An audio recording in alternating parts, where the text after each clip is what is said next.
Welcome back viewers, কেমন আছেন সবাই? আশা করি সবাই ভালো আছেন।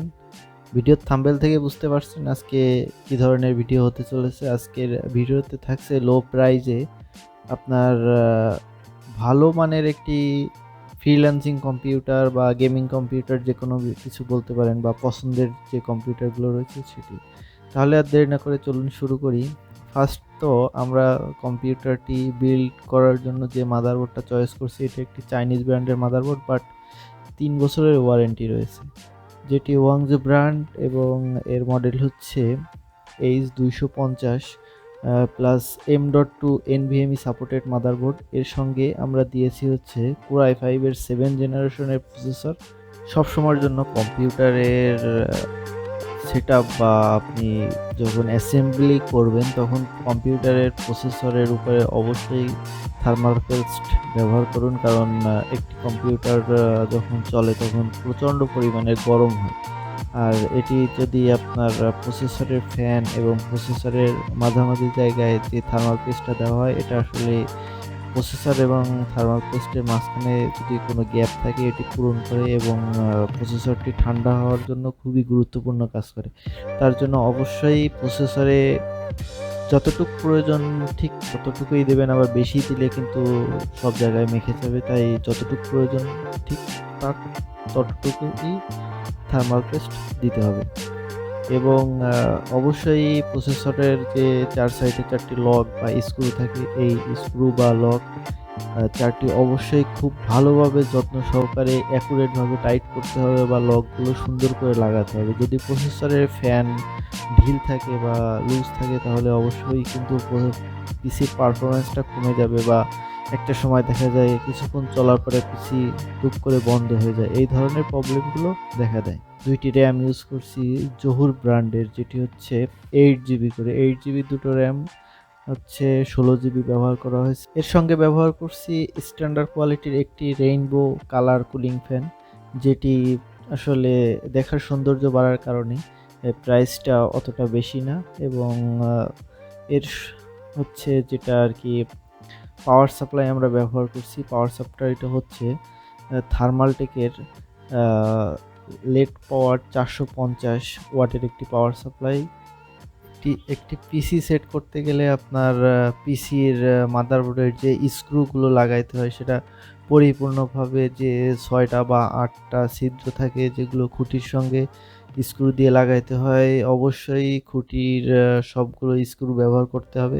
যদি খুঁটির সঙ্গে সবগুলো স্ক্রু ব্যবহার না করেন তাহলে দেখা যাবে যে আপনার মাদারবোর্ডের যে ক্যাবেলগুলো আপনি লাগাইতে যাবেন, সে ক্যাবেলটি লাগানোর সময় আপনার মাদারবোর্ডের কোনো চিপে চাপ লাগতে পারে। তাই সবগুলো স্ক্রু অবশ্যই ভালোভাবে লাগাতে হবে।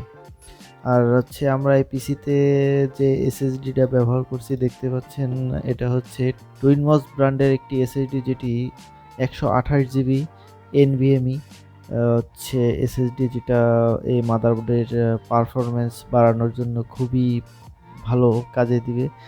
আর হচ্ছে পিসির যে তারের অ্যাসেম্বলিটা, সাধারণভাবে আমরা যে পিসিগুলো সেট করি এলোমেলোভাবে রেখে দিই, এটি আসলে বিভিন্ন ধরনের প্রবলেম দেখা দেয়। এটা বিভিন্ন ফ্যানের সঙ্গে জড়ায় যায়, বা ফ্যানের যে ক্যাবেলগুলো এটি সুন্দরভাবে সেট না করে দিলে বিভিন্ন ধরনের পিসিতে আওয়াজ দেখা দেয়। এসব কারণে আসলে ভেন্টিলেশনের সমস্যা হয়, বা দেখতেও খারাপ লাগে, যে কারণে পিসির ক্যাবেলগুলো খুবই সুন্দরভাবে গুছিয়ে ক্যাবেল ক্লিপ করতে হয়, যেটি দেখতে পাচ্ছেন আমরা করছি।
খুব ভালো পারফরম্যান্সের জন্য পিসির পাওয়ার সাপ্লাইটা খুবই গুরুত্বপূর্ণ একটি বিষয়। আপনার পিসির পাওয়ার সাপ্লাইটা যদি খুবই ভালো হয়, পিসির কোনো ধরনের সমস্যা দেখা দেয় না বা ভোল্টেজ আপ ডাউন বিদ্যুৎজনিত কোনো সমস্যা হলে পিসির কোনো ধরনের প্রবলেম হয় না। তাই সবসময়ের জন্য পিসি বিল্ড করতে গেলে অবশ্যই পিসির যে পাওয়ার সাপ্লাইটা আছে ওইটা খুবই ভালো ইউজ করবেন।